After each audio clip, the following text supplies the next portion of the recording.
Just self-care. Yeah. Okay, so you got audio and video here, right? Yeah. Where's Mike? And she's on. Yeah. Yeah, agree. Same. Great. Let's move on. One down. This business west. I think it's complicated. Like, I think the transition was hard for me because that I school is like such a highly functioning, like incredible place to be, and so yeah. And so I think just like moving has been difficult. I mean, I'm gonna stay, but like just that transition has been hard, and then getting used to like hi. Just a different way of working with people where we really do self-care and do like a lot of reflection, whatever, is just very different for me. So that's been the thing that I've been most struck by, I think. As far as the kids, I mean, they're fine. They come from all over the East Bay to go to Realm. Most are living in poverty or qualify for free and reduced lunch. Most are Black and Latino, though not all. Many have parents who immigrated from Mexico, so they're on track to go to college, but their parents probably didn't. There's some good programs like Cal and places to recruit and support. Exactly. Yeah. No, you really don't. And I was struck by how many kids take community college classes, even in high school, just to advance their thinking or to make up credits or whatever, which really is a track to higher education. Like, yeah, kids in New York weren't doing it. I have a bunch of connections to the science education. Oh. There's a lot of labs that will take in. I should point out some programs where if you have a motivated science student, Yeah. you can go work at Cal. Oh, that's awesome. Yeah, no, I'd love to talk more about that. We have a great science coach who's like trying to get our science department off the ground, and so he's like been really invested in that kind of work, but I don't know if he has those connections. So yeah, that would be awesome. And oftentimes a lot of labs wanted to do stuff, and I would get sort of brought on to like, let's make this thing. But I was at a private school where we really didn't, it was great to have it, but we didn't need it. Yeah. It was really hard to find a public partner. Yeah. Who would provide us that pipeline of charter school, maybe like Yeah. have that sort of motivation. Yep. Okay. Yeah, that's really good to hear. We'll have to talk more about that. Maybe it's just Sarah. The thing I was most struck by is just like the sense of maturity that the kids here in New York have, because they just like wander around the city. They're far more independent, and I think the kids there, like, I mean, that was me too in high school. Like, I just went home, and that seems to be kind of what they do, which is fine, but yeah, just not the experience of kids here. And so I think in New York, like, kids, at least at the high school, were doing really interesting work, like doing like weird African, like, I don't know, like, hi, good to see you.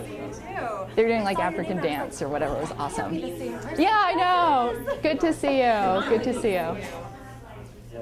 And yeah, kids in California just like don't have those opportunities, or it's not accessible to them because they can't get anywhere. Yeah.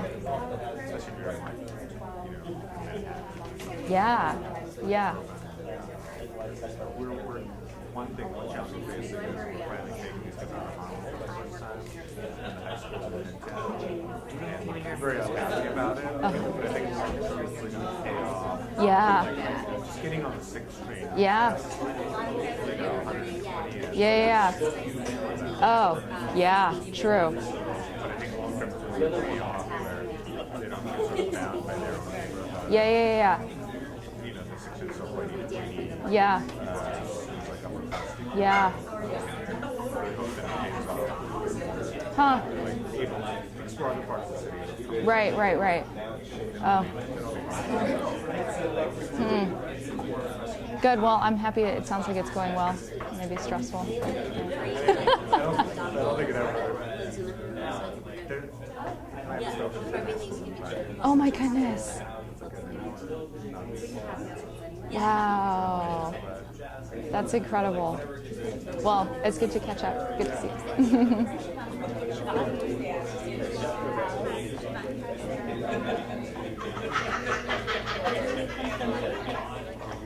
Good to see you. Hi.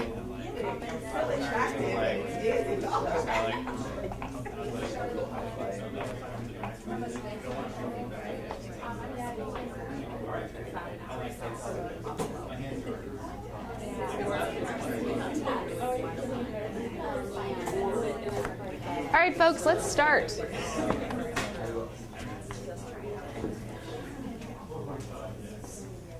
Good morning. Thank you so much for coming and joining us for this conversation this morning. My name is Christina. I am based in Berkeley. I used to teach at the iSchool in New York. And I'm looking forward to talking about feminism this morning. So yeah, I'm at Realm, where I teach feminism, game design, and computing. Realm is probably most famous for being the home of Project H, which is a design build program that was originally started in Bertie County, North Carolina by Emily Pilliton. It's aimed at taking young people through the process of designing real work and then fabricating it. So our kids currently are designing and building 2 tiny homes that are going to be donated to a tiny home community in Oregon. She also runs a program specifically for girls that I teach in as well. So here to talk about feminism. I've been teaching feminism nonstop for the past 2 years, and want to begin by just talking about what that class looked like for me. It began as a 9-week course that ranged from either 28 to 60 hours, depending on the term. And we focused on 4 things. So we began by talking about the history of the women's movement in the United States. We talked about women's health, gender-based violence, and trafficking and prostitution. The course then culminated in a project that asked students to design a project that would take their learning outside of the classroom in some way. So they would do projects like teaching workshops on how to respond to street harassment, to doing like campaigns or fundraising. So that's kind of the context for the class. The structure hasn't changed that much in the past 2 years that I've been teaching it, though the content has. So the title of this session is the F word, why our kids need feminism and how you can teach it. And I want to talk about how you can teach it both in terms of a standalone course, which may not actually be practical or realistic for many folks, and then also feminism as a daily practice, which I think is practical for all of us, even if we're not in the classroom. So we're just going to start that. Oh yeah, I also wanted to say that I think my goal for everyone in this space today is to leave a little bit destabilized, maybe a little bit uncomfortable, not completely, but all of us thinking and reflecting about how, what feminism as a practice looks like for us. I acknowledge that we're all coming to this from different places, so some of us might be like super advanced feminists, and others might not maybe identify as feminists. So I'm going to do some like Feminism 101 at the beginning, and then we're going to do some readings and some other stuff. So this is the only slide actually that I'm going to use to talk about why our kids need feminism. Could talk about how women are dramatically underrepresented in STEM, in business and government. I feel like could talk about how young girls develop negative self-image starting in preschool. Could talk about how our language and expectations are gendered in ways that are really dangerous for young women. But I just want to talk about this poster. So New York City launched this I'm a Girl campaign. I don't know if it's still going on. This is like maybe a year ago. That was meant to celebrate and elevate the lives of girls who are like 9 to 12, I think, with the idea being that like in that age is where you become super confident, or you might start to fall off and become more insecure. And so it was meant to celebrate, like, I'm a girl, I'm honest, smart, brave, funny, courageous. Okay, so great. And I think that a lot of folks are beginning to like acknowledge the need for work like this and even celebrate it. But if you look carefully, this photo was taken by my girlfriend. There is a penis drawn on her face, on her mouth. And this to me exemplifies the problem. This raises a number of questions for me, including kind of, at what age are girls protected from sexualization? Apparently no age, like she's 9 or something. and she has a penis on her face. Why is penis graffiti even a phenomenon? Why don't we see vagina graffiti? I actually asked my kids this question. They say it's because penises are easier to draw, which is false. So, hi. That's okay. Hi. Hi. So that's wrong. There's another explanation for this. Another question for me is like, does it matter if you're honest, smart, brave, funny, courageous if you have a penis on your face? So I want to go there. I think that we need to talk about this, and I think that this campaign means nothing if that's happening. There's maybe a little bit of hyperbole, but not completely. Yeah. So I want to talk about what feminism is, maybe to me and to all of us, and then also what it means to be a feminist teacher, if we're going to call ourselves that. So if you look it up, and kids always want to do this, like on the first day, like what did I get myself into? And this is kind of a general definition. I didn't cite it because if you Google feminism definition, this is what you get. And I don't know, I didn't bother to figure out where it comes from. It's okay, like pretty standard. I actually don't care so much for this definition, mostly because I don't want my own rights to be seen in the context of men's rights. So I guess I have a problem with it there. The second thing, which is something that Bell Hooks refers to and mentions and talks a lot about, is that actually men are not equal to each other. And so if we talk about men of color, if we talk about poor men, if we talk about gay men, if we talk about men with disabilities, like men have like power, like dynamics like all over the place. So it's not like men are at this one place where women need to be or striving to be. That place does not exist. And so this idea that like feminism is about equality with men makes no sense, especially to women of color who know that men of color are not actually equal to, for example, white, straight, wealthy, able-bodied men. So I actually use this definition. I prefer this one.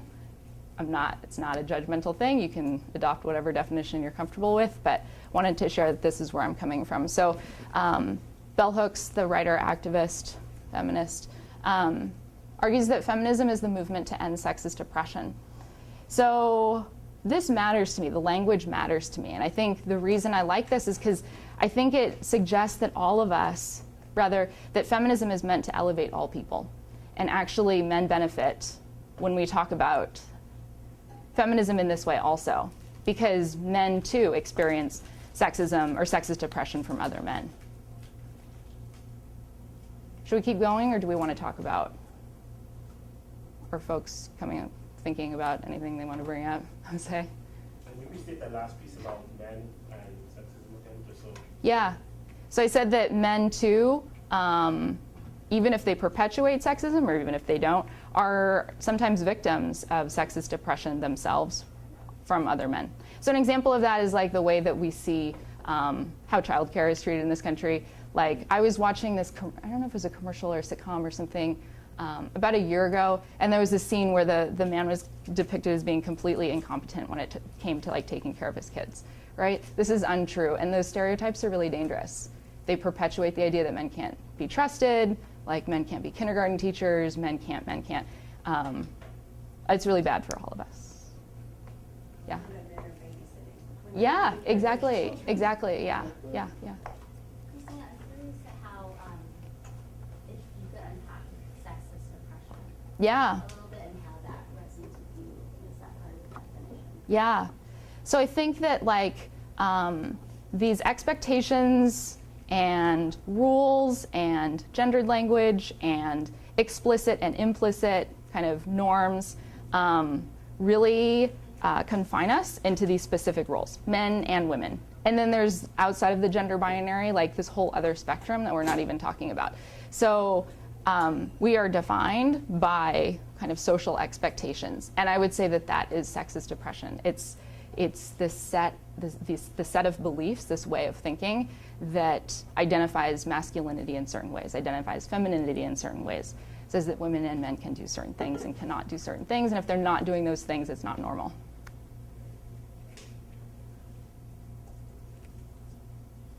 I guess my pushback on that is not pushback per se, only Yeah. I just wanted clarity because there does seem to be this like, and I guess Twitter and Facebook tend to like overblow a lot of these things, or maybe they just bring it to light. But you know, whenever there's a conversation about feminism, it's always like, oh, what about men? And you know, what about this? What about that? And you're just like, no. I think when we talk about, for instance, kindergarten teachers being men, for instance, when men come in that situation, they need to kind of decensor themselves and realize that when they feel offended for being called a kindergarten teacher, imagine all the women who have to constantly deal with, oh, but you're just a pre-K teacher. You could never teach high school. You could never teach middle school. You could never be a professor because you know, this is mainly for, you know, child care, etc. So that's an element that needs to be brought to light more often. And make men more feminist to talk about these. No, I completely agree.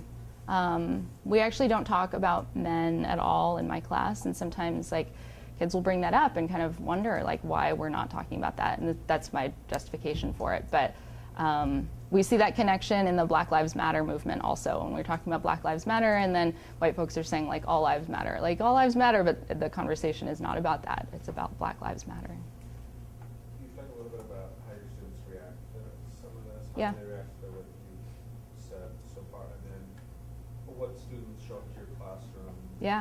How do they get there? So at the iSchool, and actually at Realm also, I was very fortunate in that maybe 95% of the kids that I had chose to be there. There were definitely kids who did not want to be in the class, and they were not in the class. So it was a self-selected group. I think that this idea is really complicated, and actually I've presented this idea to adults, and they've said, you know, this is just semantics. So maybe some folks in the room think that this is just semantics. To me, it's not. But I could understand why folks might think it is. I think it's just difficult to assimilate this idea into their understanding of feminism. Do the kids that are choosing to be there, do they come in agreeing with this definition, or is that a journey for them? Do you want to talk about that? And I feel that it was a very eye-opening experience. It was nothing that I had been open to in the past. So it was like an incredible experience to be open to this idea of feminism and just talking about it in depth. It was a very enjoyable. I enjoyed the 9 weeks that I had in this class, and it was very eye-opening. And I agree with everything. Like there were so many things that I hadn't thought about, and I was just like, oh yeah, this has to be thought about. They ask you Plant. why you get the class. It caught my mind because of the book that we also read, Half the Sky, which I had heard a lot about it before. And I was very interested in the book and all these things that go on in different places, not just in one specific area, but all around the world. And it was very challenging. Thank you. So I want to present this other idea that's connected to what we just talked about.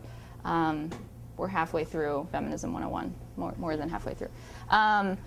So I acknowledge that many folks know this already, but I just want to present this idea that many feminists also believe that all forms of oppression are connected, which is also a complicated idea that we spend a lot of time talking about. So when we're talking about all forms of oppression, here's a whole bunch of them, though not all of them. Heterosexism being this idea that like heterosexual relationships are normal and other types of romantic relationships are not normal. And so by default, like we assume, we ask a woman like, oh, do you have a boyfriend? Like this kind of thing. So that's heterosexism. So many feminists believe that all of these things are linked and that we actually can't separate different aspects of our identity. And so, for example, Black women experience sexism and racism in ways that are unique and different from other groups of people. And all of this is true. Queer women experience homophobia and heterosexism in ways that other folks do not. And so I think important to also acknowledge that this is called intersectionality, and that contemporary feminism is like grounded very deeply in this way of thinking. This is not something that was like being thought about as much in the 60s when the women's movement was dominated or controlled by white women who had kind of very specific interests in mind. And so really important now to be thinking about how we're all kind of linked. I use this comic to explain this idea to my students if you're interested. It's by Miriam Dobson. It begins with talking about Bob as a stripy triangle. So he's a triangle, which other people don't like, and he's also stripy, which people oppress him for. And yet he doesn't want to be like a part of the triangle affinity group, and he doesn't want to be a stripy affinity group because he is who he is, and he doesn't feel like he can separate those things. Really, when we talk about intersectionality, we talk a lot about that in terms of women. So Bob is, but it's a useful analogy. So I guess to talk about what that looks like then in practice, I just wanted to give a few examples so we're on the same page. Intersectionality has transformed my practice, and I actually was not aware of intersectionality as a thing until like 4 years ago. I didn't even start like teaching myself about feminism until about that time.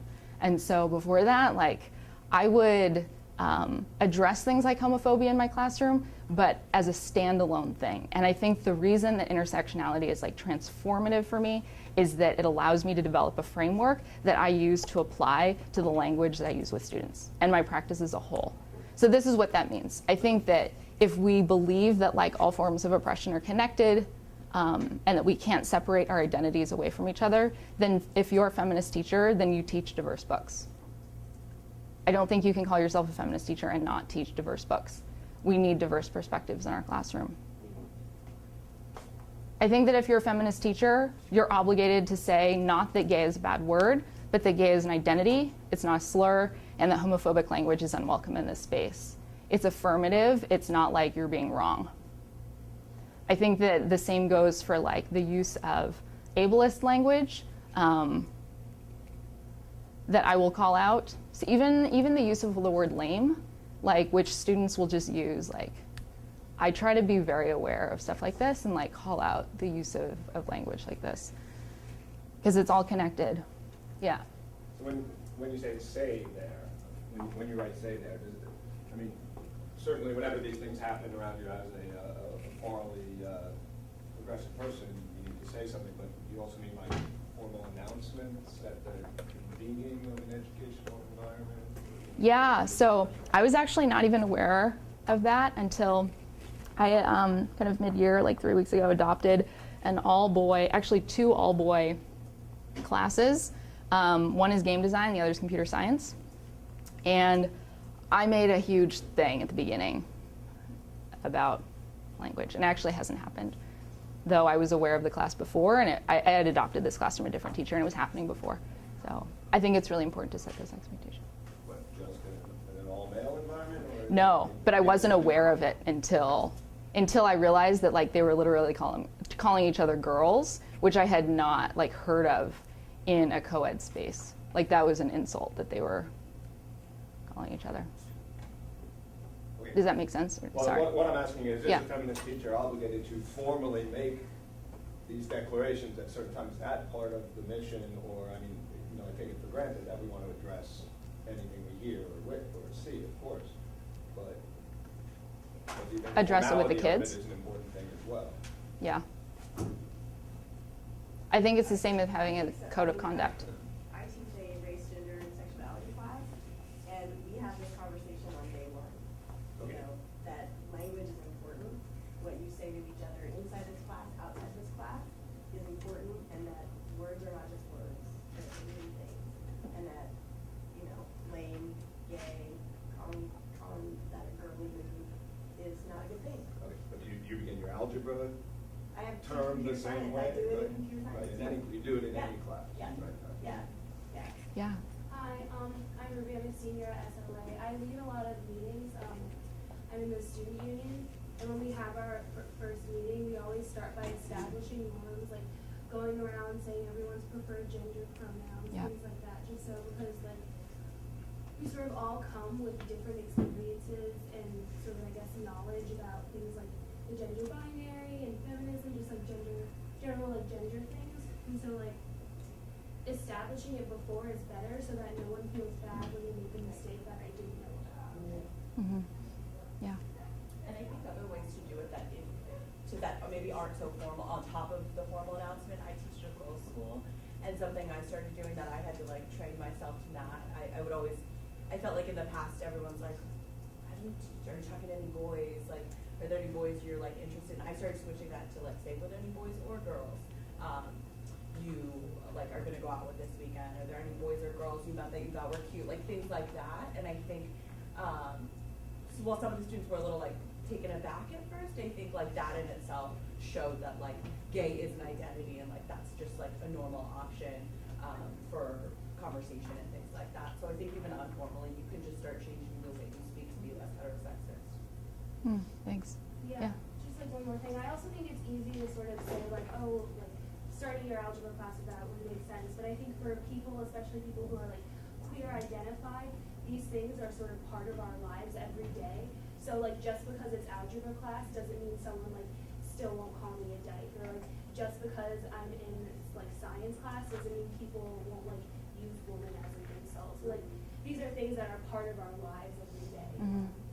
Yeah. Thank you so much for bringing that up. I think feminist teachers do this. Even if kids of color and young women don't sign up to take computer science, we look for them. And I think we hold space for folks whose voices are not usually heard.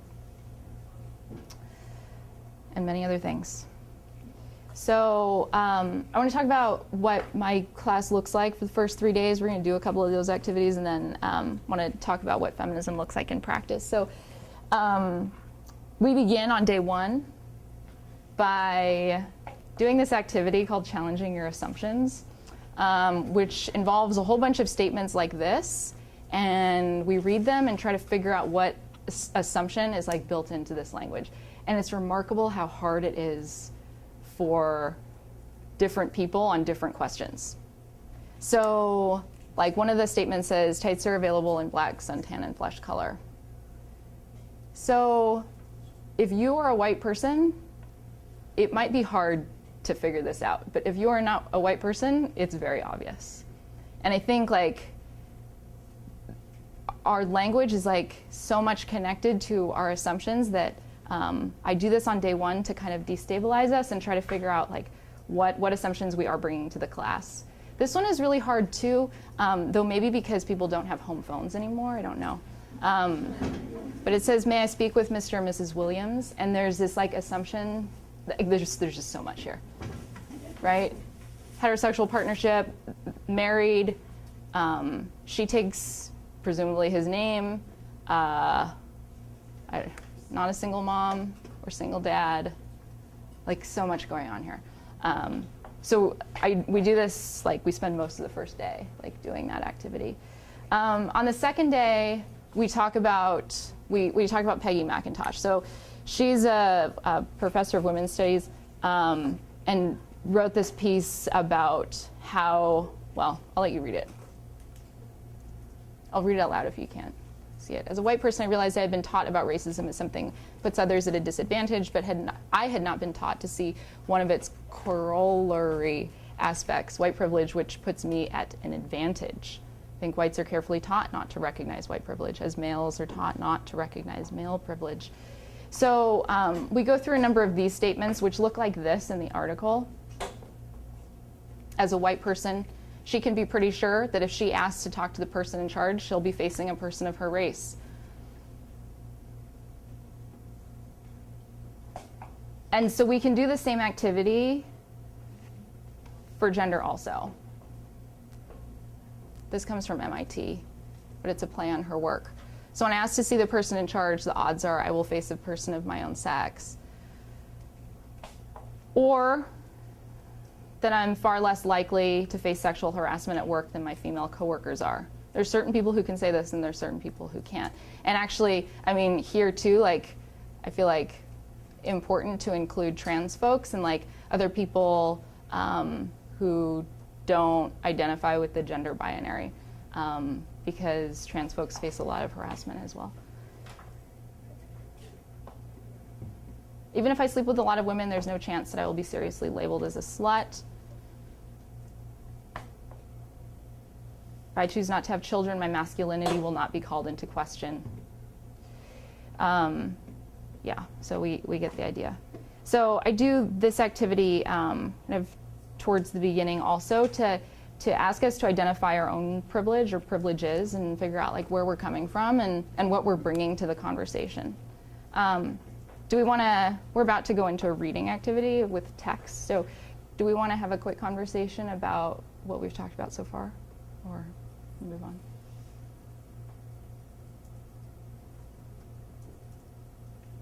Yeah, I'd like to ask something. Yeah. You talked about sort of structural things you have to do to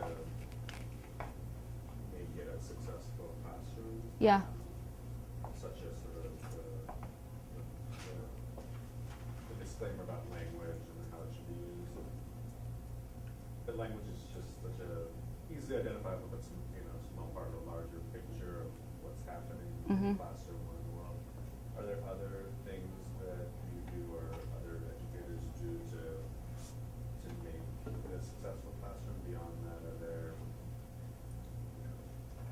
there's a tendency of boys to sort of speak up more in class? Yep. Are there things that we should consider doing that would help in that area? Yeah. So I'd be interested to hear from other folks and hear what you do in your practice to make your classrooms more accessible. Yeah. Sorry, I'm a little late to the game, so if this has been said, I apologize. I just went to an all-girls school, and one of the things that I've gotten rid of saying is ladies and guys, because it's very gender biased, and now I just say kids. I mean, they don't like that, or I say all, or sometimes I just say students. And I think that helps to eliminate that guys term, and also ladies or girls, which I used to say, and someone drew my attention to that. Even though it is an all-girls school, it doesn't mean that everyone recognizes themselves on the gender perspective as a girl or feminine. And so I think we can change our language just a little bit, even in a co-ed school, to stop saying guys, because that means however many female and one man, and that's just very gender biased. So if you can start saying very neutral terms, that would help. Absolutely. Yeah, just and a similar kind of thing. I had that desire to stop calling girls girls, and I've started calling my students, women and men, because they're high school students. And then sometimes I feel the need to use those terms to point out that boys are interrupting, or men students are interrupting women students. And I don't necessarily have that buy-in from the male students when I'm bringing this up. So I'm wondering if there are ways that other people have found of bringing boys to the table who are not willing participants in the conversation. Yeah, I almost think like in situations like that, intervening in the moment is already too late or not effective. I wonder if you would pre-game it even more and have a system where names are already pre-selected or something, or so that it isn't constantly this thing of like, slapping the. Yeah, I mean, I think having names pre-selected kind of helps, but I think it's like the more important thing is I want male students to have that check of like a woman is talking, I'm not going to interrupt her or shout her down. So it's like having that conversation at the beginning. But I'm wondering if there's like a way to get boys to buy into that if they haven't. Well, can you frame it as, it's just impolite to interrupt people? I mean, whether you're male or female, you should, conversations can get heated and, you can get into a comfort situation where you realize it's okay to interrupt. But I think you can have the conversation at the beginning and say, we're going to have a class where when someone is speaking, you don't interrupt them. And then it doesn't gender the situation at all. So I guess that's part of my dilemma is whether to sidestep the issue of I'm seeing a very gendered pattern, and so like, do I mention that to them, or do I sidestep it and say that this is just about everybody having manners? I'm never sure. I think you can do both. I think you can say, I've noticed this pattern, and I also think that just as people, we should interrupt each other in this situation. And being reflective about times when I have been able to notice a pattern I was part of in a privileged way and that I was unaware of, have often come from like facilitated circle discussions with in different ways. I can think of back to my teacher training and creating kind of that space to talk about power dynamics, usually like not broadly construed but with some kind of focusing question, because what that has let happen is I feel like there's a compassion that opens up, because then you are hearing from people who are speaking a particular thing I remember is around this, there was an issue around, in this group of adults around women. This is actually a college class I took, and the professor had asked the women in the room to respond to when do you feel like a woman, or something about that identity, like what makes you, and some men responded first. And she asked just like, is there anything anyone else wants to say? And a woman said, well, I feel very much like a woman right now that I have to point out that a man spoke first, and I'm really feeling my femininity in a certain way. And there was something I think very powerful for the men in the room about hearing her say that. She was like obviously in discomfort, and there was just something powerful about people seeing that privilege, like from someone speaking it. Yeah. And I don't know I'm not an expert facilitator in those kind of conversations, but I wonder if that might help. I think too, when I saw this at the high school when I was starting to teach the class, and I will say that the second time that she taught it, she had a senior teaching assistant who was a boy who took her class, and who was like so moved by it that he wanted to sort of give back.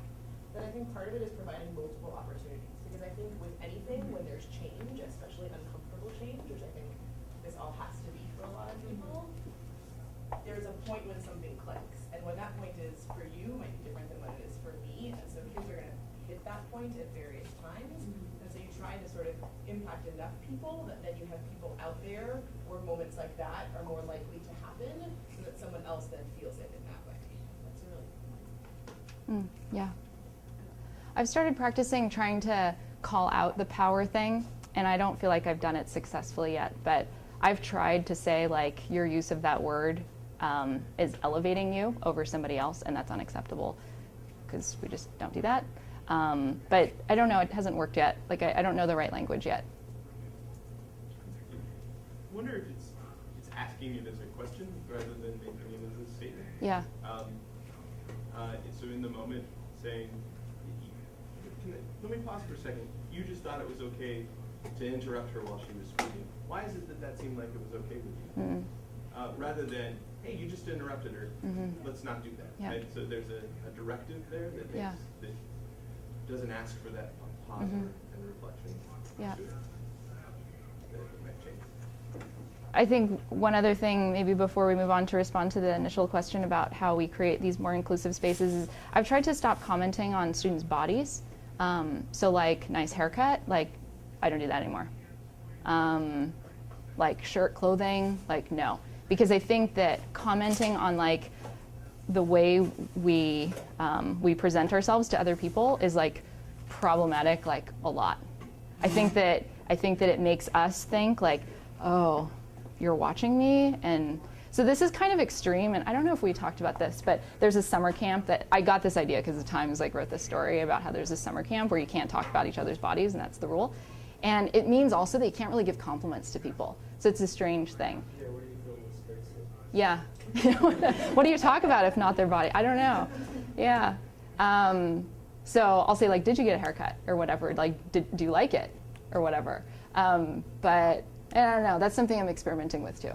I'm not sure how I feel about that yet. You can't give compliments. You just have to give actual compliments. Like, hey, I really like the presence that you're bringing into the room Right. this morning. Yeah. You make me feel really Right. happy. Like a really nice, Yeah. authentic compliment. Yeah. Yeah. Yeah. But there was an article about that too, where a woman said she stopped like complimenting little girls on like their dresses, and it said like would ask like, what are you reading today? And it was like still a way to like generate conversation, but the emphasis was placed on like what are you like learning and what are you thinking, rather than you did a really good job about picking out what you're wearing. Yeah. I think it's like you can still have like you can still fill the space with conversation. You're just changing the focus of it to like their bodies and what they're wearing to like what's going on in their mind. Yeah. So after we spend the first 2 days kind of doing interactivities like this, we do a number of readings on definition of feminism, on intersectionality, and then on why gendered language matters. So I brought 3 of these articles with me, and I'd like to invite us to choose one of the 3 individually and sit in groups and read them and then using a protocol kind of discuss them and what they're bringing up for us. So the 3 articles I have are There is No Hierarchy of Oppressions by Audre Lorde, who writes about intersectionality. This text is accessible in like the vocabulary, like really complex in the thinking maybe, if you haven't thought about it, but that's that text. I have Feminism, A Movement to End Sexist Oppression by Bell Hooks on the definition of her feminism, and this is by far the most academic and maybe most difficult for my students to read. So there's that one if you're interested. And then on Language, You Guys by Audrey Bilger, who believes that we actually should just stop using the term you guys completely if we're not using it to refer to men. So this one like always sparks a lot of controversy in my class, and actually I don't know if I've convinced very many people that you shouldn't use you guys, but I've convinced a few people. I've stopped using it actually, and I tell Michelle all the time, like, I don't care if you or my students like use you guys actually, but I think the idea for me is that I want it to be a conscious decision, a deliberate decision, to use it or to not use it. And what I see in my students is that it's like sometimes not a deliberate decision, it's just something we do. And so that's my goal with you guys. So I have that article also. I'm like really bad at facilitating reading protocols, but I'm proposing one. I think that in groups you can agree to either go with it or not. The one that like I'm maybe most comfortable with is I Know It Has Saved the Last Word for Me, which involves one member of the group choosing a line or a short passage from the text and just reading it aloud after you read the whole thing. Each person identifies a section from the text. First person goes first, reads that passage. All the other members take a minute to comment in their own way on that section. And then the first person will come back and take no more than 5 to explain like why they chose that. So I'll leave this protocol up. Again, I encourage you to use it now or with your kids or later. And I guess it makes the most sense 5, 7, or maybe 25, 20. I think what we'll do is have bell hooks meet in the middle. I think we'll do Audre Lorde here and you guys here. I'll just put the articles out. So again, that's bell hooks here, Audre Lorde, There's No Hierarchy of Oppressions is like this group, you guys is over here. And maybe we can just invite folks to move around and then form groups as makes sense for them. I'm thinking about spending 30 minutes on this, but we'll see how it goes. Oh. I want to share this in the room, but I don't know if I can talk. Yeah. Yeah.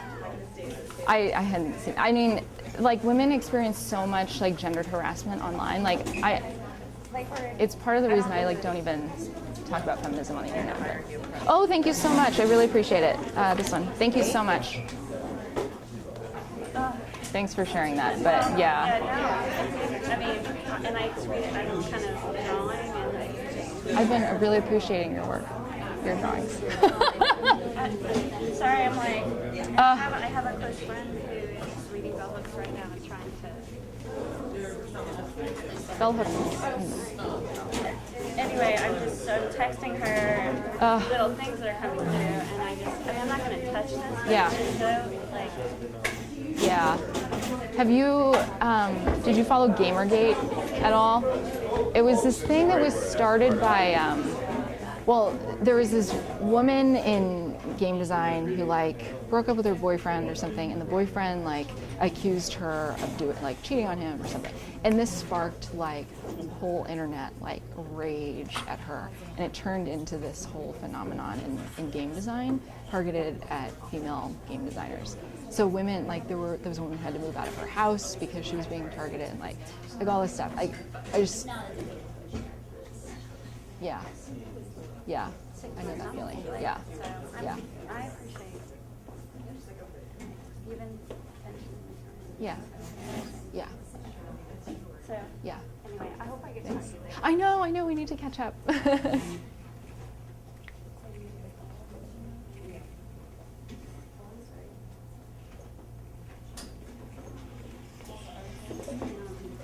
Yeah. want to sit with all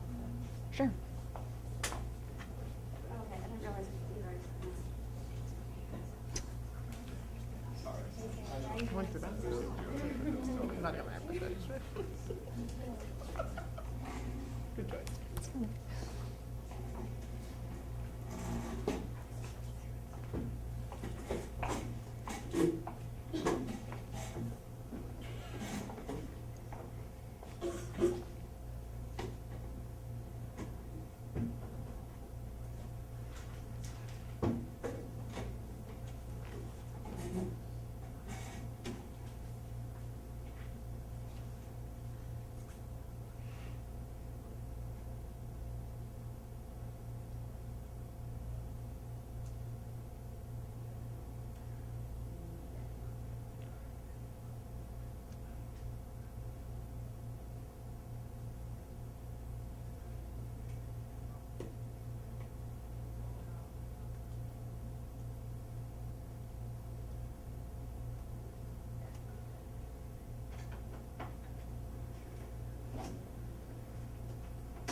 Good, good. So to catch you up, yeah, folks are reading 3 different things though, so I'll give you a quick preview.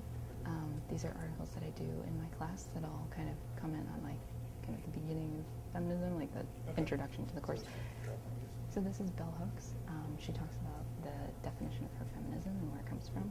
This is the most academically like complex of the 3. This article is called "You Guys." It's a comment on the term "guys" and how that writer like is strongly opposed to the use of that term to refer to mixed gender groups. Students find that very controversial. And then this is Audre Lorde. It's like vocabulary is pretty simple, but there's a lot to think about. So, okay.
do like two separate groups, or yeah, yeah, that might make sense. Yeah.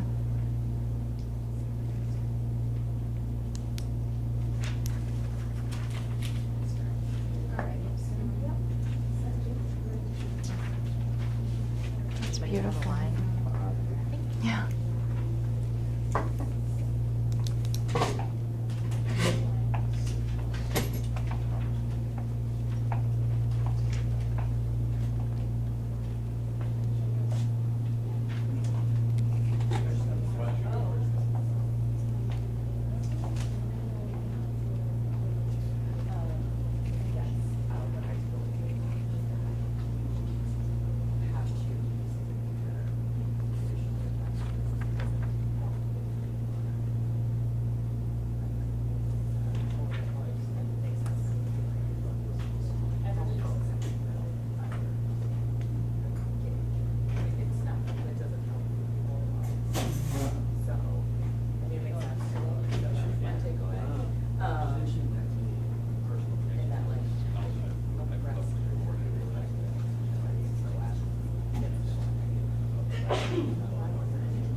Oh, yeah. You want to just start going?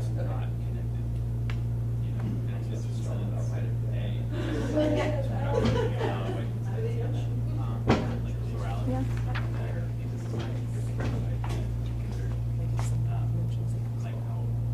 You click on connect. Notifications. Mm-hmm. Yeah.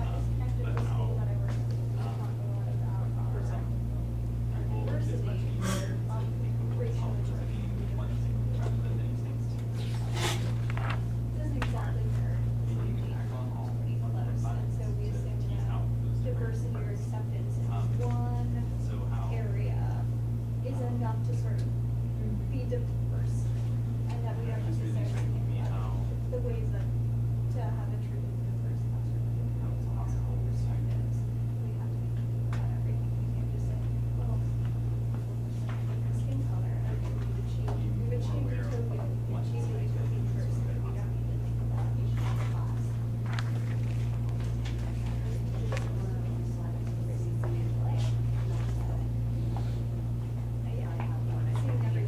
Yeah.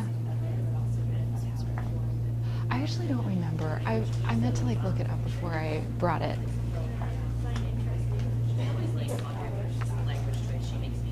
Are you gonna look it up? Yeah.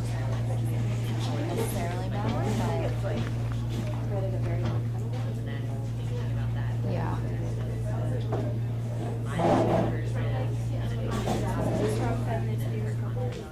Yeah.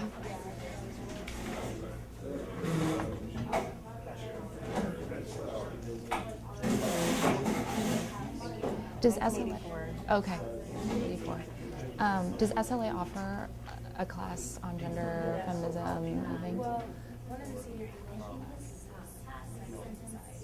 Okay. Okay. Where has your education come from? Like, have you? Mm-hmm. Mm-hmm. Mm-hmm. Okay. Are folks ready to talk about it? There's a lot here, huh? Or do we need a minute? Shelley, do you need a minute? No. No, please. No, please. Yeah, I understand. Yeah. Yeah. It's like an internet person. And Mary can't see, like, saying that it started right? Because oftentimes No way. that's the No way. Wow. Taking on the other end of the spectrum, And it's just that, and I wasn't trying to put Yeah, you're just saying. Yeah. But also, I'm here for a reason. I'm here for Yes, for yeah. reason, but I just, and I posted a close-up of just this tiny I want to bring this thing that I certain as well. oftentimes try to use sexual where I'm shocked at how I know, it's always surprising. So I came to Bumpy Good. Good. Does someone have a passage they'd like to start with?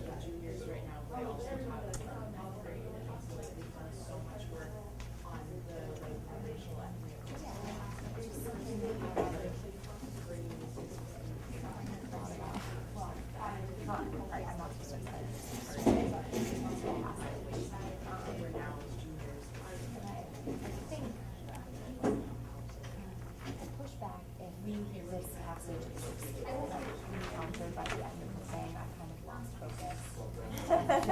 So, here goes. This is on second 239, last paragraph-ish, or second to last paragraph. Anything goes up from the action of his record.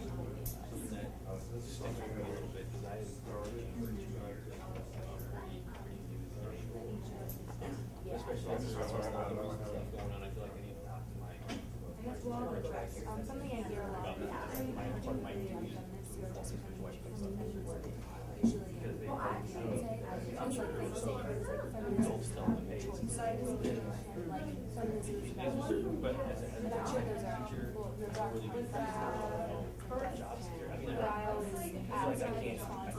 how is that challenging? What is that doing to unpack? That anything that's sort of missing that element It's very true.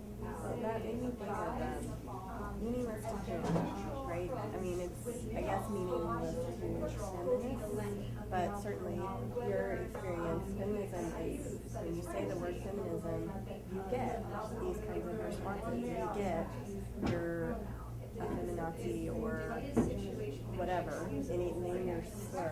So it has meaning to somebody, just it doesn't have meaning, I guess, to the new woman. And I don't know. I think it has a negative meaning, it's taken on a negative connotation that I don't know. I think she's trying to reclaim, but I don't know if it's possible. Which is sad.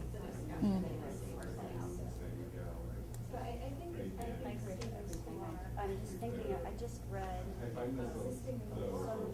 feminists from like the 60s and 70s talking about if she had it to do over again, she would have gained access to the system. She would have changed the and so when I hear it, I hear it thinking about this last one, this is okay for you, and this is okay for you versus all of us. And what I carried into the work with me was I just sat in on a 10-minute English class. I just watched Selma. I'm crying about Nigeria. Like my head is like all these places, and I walked into a class where they're studying and they were talking about Douglas essay. And I don't think that was the intention. Explains the need, I'm going to say this the wrong way, but basically to get slave owners to see that slave diminishes their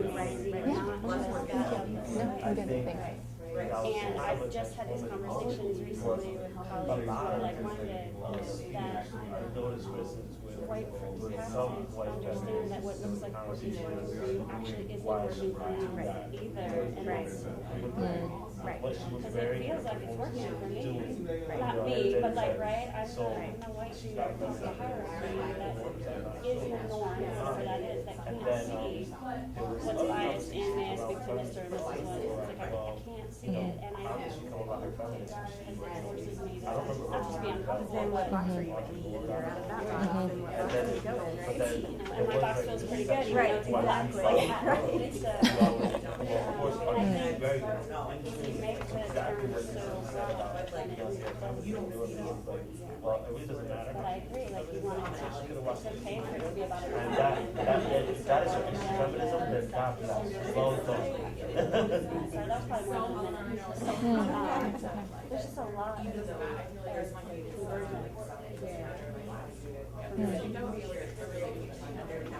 All things that are very Yeah. Yeah. I was thinking about Emma Watson, who gave the speech for the UN. Like, that was that, and like other folks, like, I don't know, she's now being celebrated as like celebrity feminist or whatever, but she gave a fairly safe speech, and right, exactly, and in fact said men need to be invited to the table, or something like that. Like, that's the problem here, that like men have not been invited to participate in this conversation. So I think, I think your responses both connect for me, or intersect this place like discomfort, and like for me, saying that one is a feminist is a commitment to something. Though for other folks it might not be. It might just be like you believe in equality, which is safer. So I don't know. That's what I'm thinking about. Right, yeah. Then the next step, okay, you agree that we should all be equal. Now how about we look at the system within which we are supposed to figure out how to have different for everybody. What struck you about that message? I find really interesting. I mean, as Asian kid teaching when I first read it, a terrible mistake I made. I thought about it as like meeting this whether or not you identify or the framing is it just makes me curious about like a lot of people the students in our classes have tremendous amounts of experience with oppression, and so sometimes it's very effective for us to start with their experience and just say, talk about a situation that,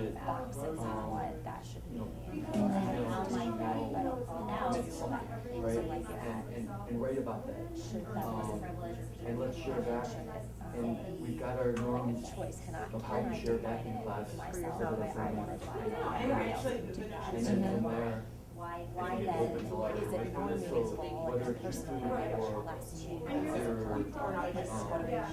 defending classroom experience, these are all equally legitimate entryways, because any entryway is legitimate, right? And they're more substantive in many ways than it's your own experience. Yeah, I mean, I had to say, like, shut down, like, in a very, it'll happen eventually. We can think about it fine, so.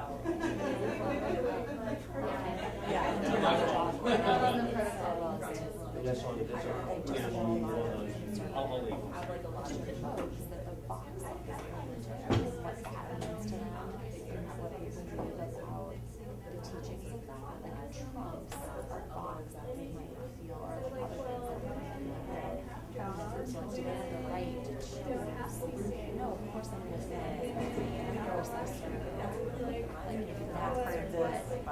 I've chosen this other box that then implicates like that has ramifications for all the other things that we should be able to make that choice, even though someone else might say, well, you're hurting all of us by not joining, this kind of moral. So it's interesting that all of these probably are going to be, so that those are just kind of all of these are that I had when I entered that passage. So you guys all kind of commented them in certain ways, but I don't know what I wanted. Yeah, I know. I like your comparison, and I'm thinking, is it about, so let's say your religious box makes those obvious reasons to you, patriarchal, takes the negative out. I wonder how many people are consciously choosing from the broader landscape, or they're not really choosing as the default, like because this is what I was raised to be. Because I'm slow, right? I'm middle aged, and I'm becoming much more awake about feminism and other things. Because I was raised in this like, oh, that's done sort of way. Right. And I was not, I didn't love anything, but there were some things in it that I have stuck with me about I'm just, that just doesn't touch me because I'm just, I don't acknowledge all of the patriarchy and sexism around me somehow. It doesn't touch me. And I wonder if that's, you know, like, I wasn't conscious, I actually wasn't consciously choosing, I was almost like consciously, I'm just not, like I'm not because I can't, I don't know what to do about it if I so like, whatever happens, I'm just not going to label it as something sexist just happened to me. I'm just going to keep moving, kind of. I mean, not that, that's not makes you sound like a period, but like, I have to be willing to listen.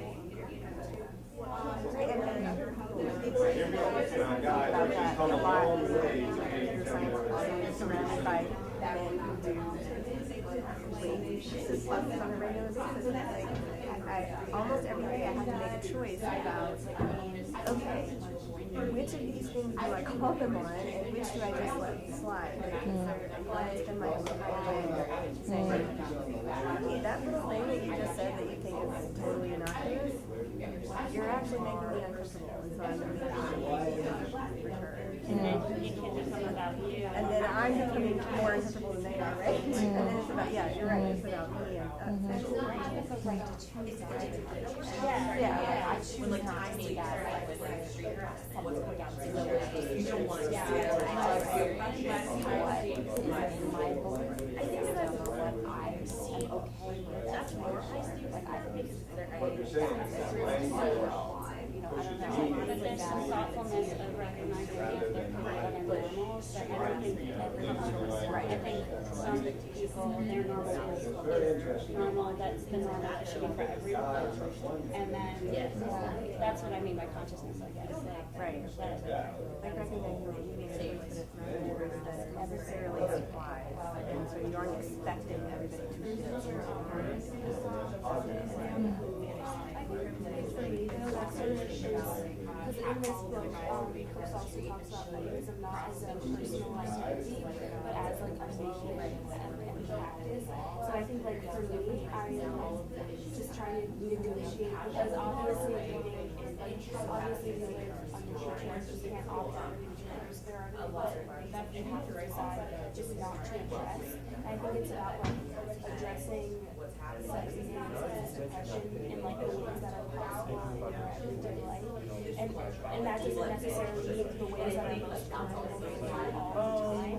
But I think it's about like challenging. But I think that's a little bit of what they edited out the like myself they edited out like I don't know, I find it easier to say that I so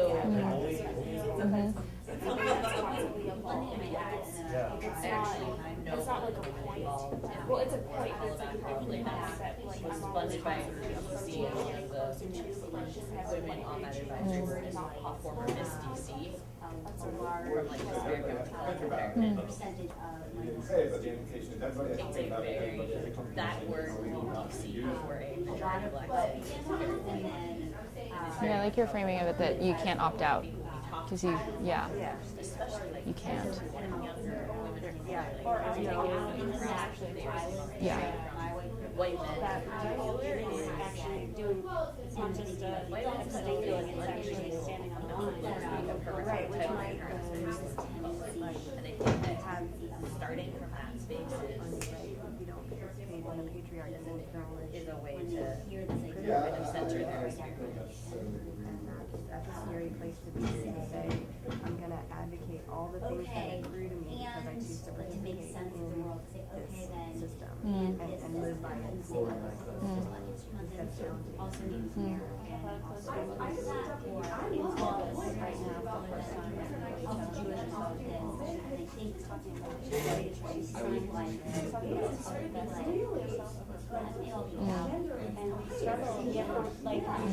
it's like, so if you have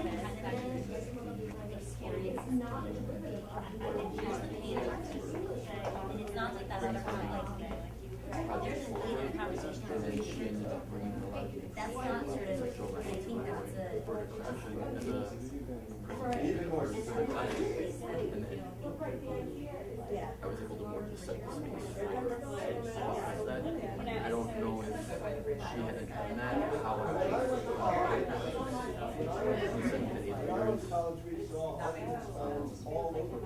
I don't feel comfortable with, with those articles. So that's something I'm kind of working on. Do we feel okay about coming back together? No, not good. Okay. Folks, why don't you finish up your thought, and we'll come back together and kind of close together.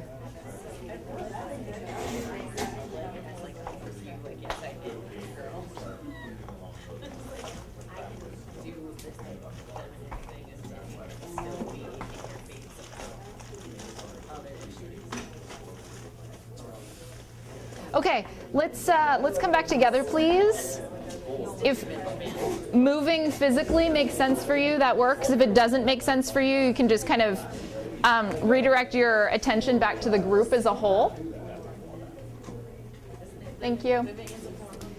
I think it might be useful for the other groups to just hear a couple of key points that came out of each conversation, since we didn't all read everything. So maybe we can start with the you guys group. If you could just kind of tell us very briefly what her argument is, or what stood out to you, and kind of what your thoughts were, that would be really useful. Okay, so basically people in general need to think that, like, there are people that do think about using the term and how it's being used, and they would don't care. Like, at the end of the day, they don't care because some people believe that there are other people, or some people just don't, they think about it, but not really in-depthly think about what it's doing to other people. The use of guys to describe mixed gender groups. Uh-huh. How they're thinking about what it really, like how it can be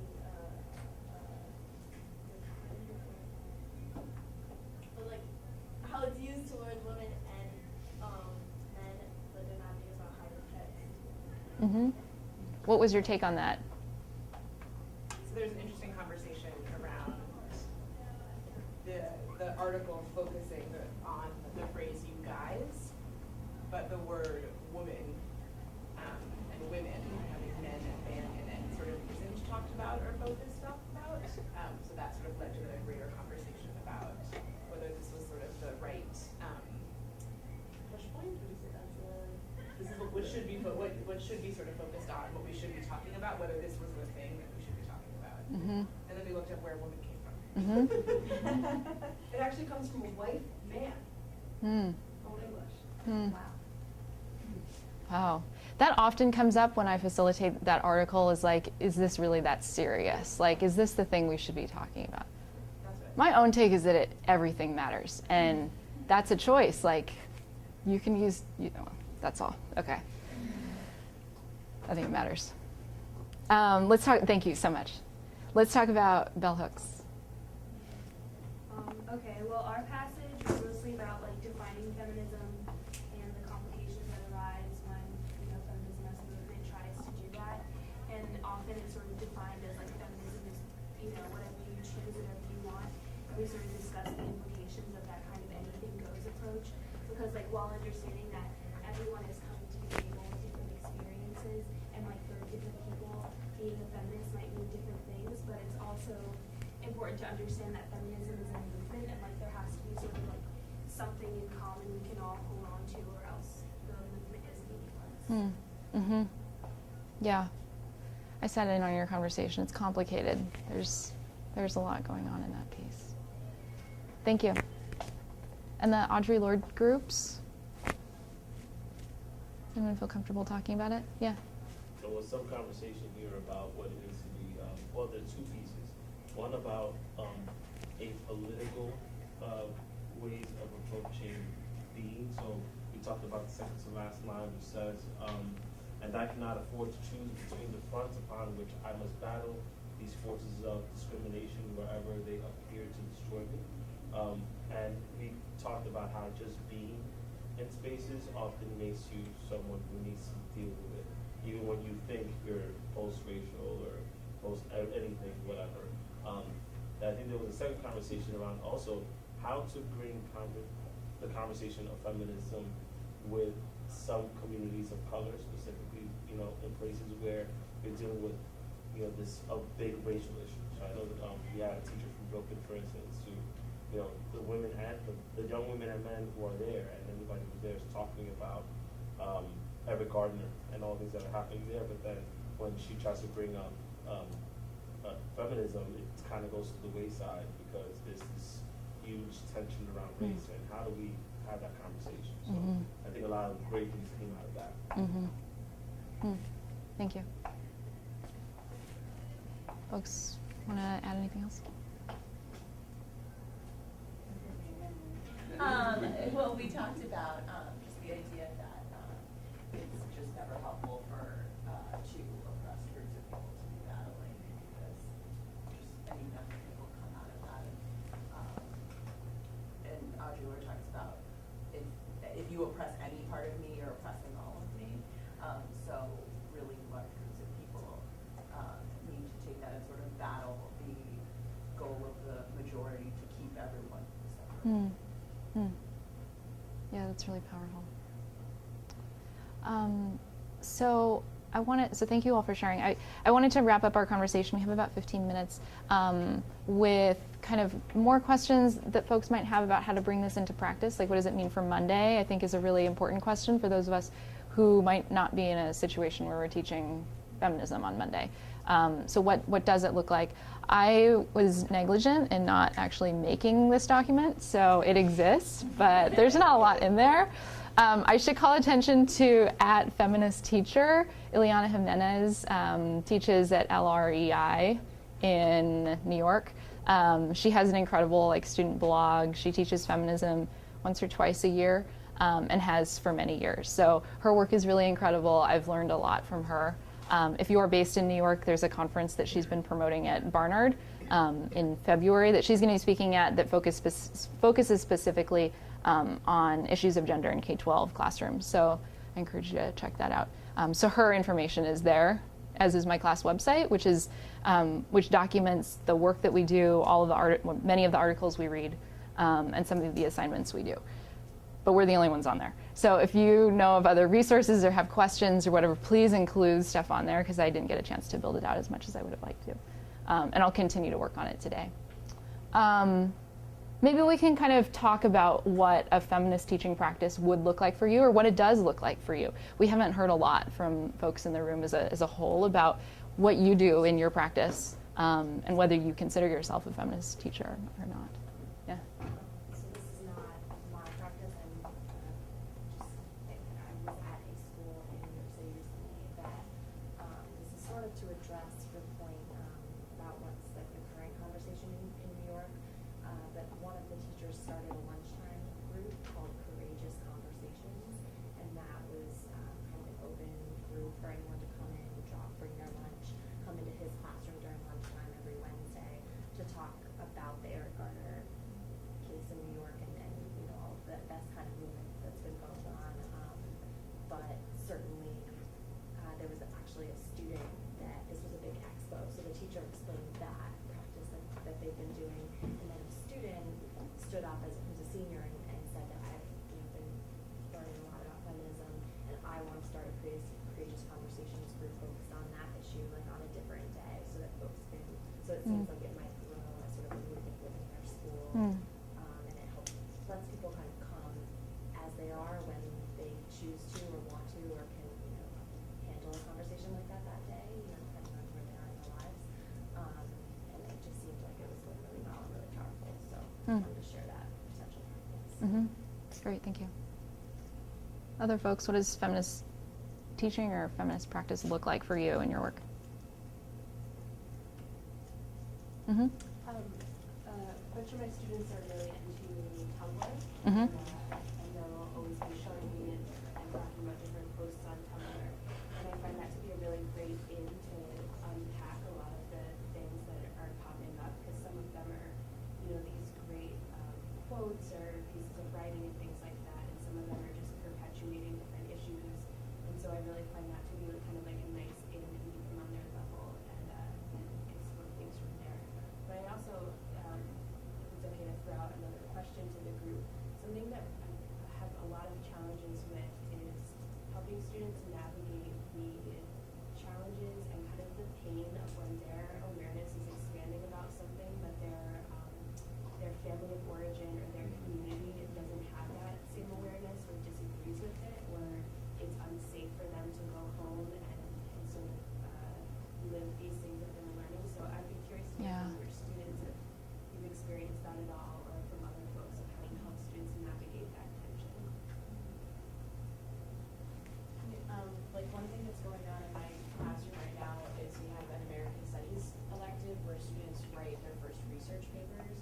And so in terms of, they can kind of write this research paper on any type of civil rights movement, and we broadened that term to also include feminist movements.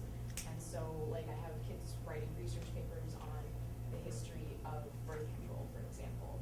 So that might be an example of like a touchy situation where like maybe their parents don't want me to say, hey, I think you should use birth control so that you can do X, Y, Z and have sex and not get pregnant.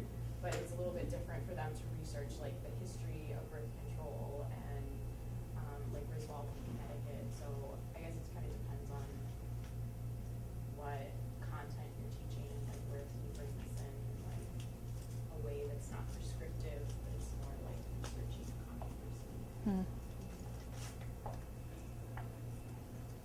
I think also, I think that's a great point of these cultural contradictions that our students experience and many of us experience in different ways. And I think sometimes focusing curriculum on things like double consciousness, as W.B. Du Bois, and then also this idea of code switching, that we all code switch in our lives. And if part of our, I'm an English and a history teacher, so part of our study is the ways that we navigate our worlds and the ways that others navigate their worlds, then it almost makes it acceptable and normal, I guess, that we all have conflicts in our lives in very different ways, but every person finds different ways to meld the different parts of their identity, successfully or unsuccessfully, but that it is an issue that everyone deals with.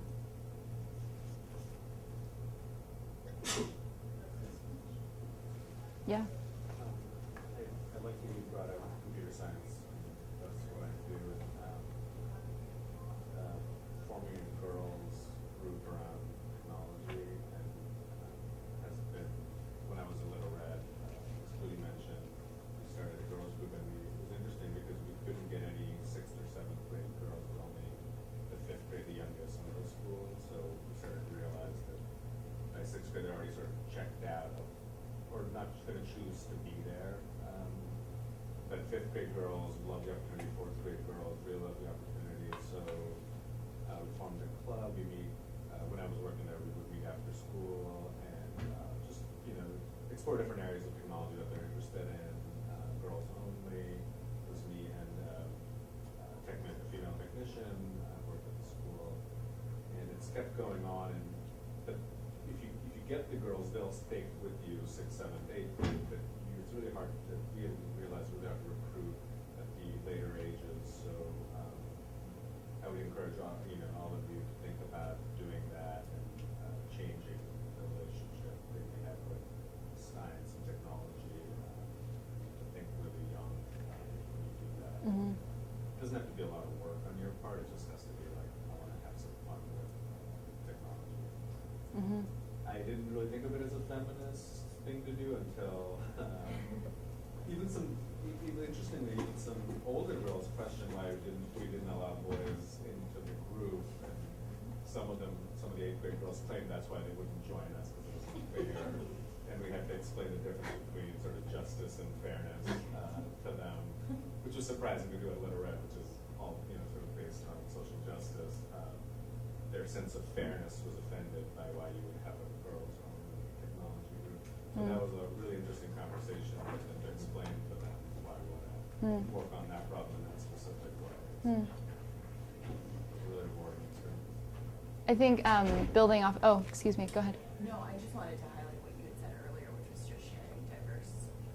Yep. things. And I think that's the hardest for people because it does take a lot of time in some ways because those aren't the things you're gonna like be in your face like right away. Yeah. I teach film at a girls' school, so highlighting like female filmmakers is awesome, but also can be difficult if you want to like still stay in the mainstream and still feel a little relevant. But I think that's like the most important thing. Yeah. The most important and basic really thing to do like as a feminist teacher. Yeah, thank you. I think sometimes like diversity looks like teaching slavery, and it's not that. So yeah, I don't know. That's a lot more complicated than, I don't know. I'm not sure why that doesn't happen more often. I guess I am sure why it doesn't happen more often, but it's an easy problem to fix, and certain ways. Building off of the conversation about technology, I have a few points that I thought about before. So just making note of the fact that the maker movement, which there are several conversations happening here about maker movement, that's like totally dominated by men. If you want to learn more about that, yeah. Leah Buckley has like an incredible talk. She was the one who founded the lily pad, or invented lily pad. So if you're like involved in that space at all, like must watch this talk. I'll try to remember to link it. She argues that like because it's dominated by men, this is why maker is like associated, make the brand and maker the movement is associated with robots and like drones, and not anything else. And like the picture of the maker movement is like 13-year-old white boy, and anyway. So really important to just acknowledge that, and if we're teaching maker stuff, like to bring in other work. What else?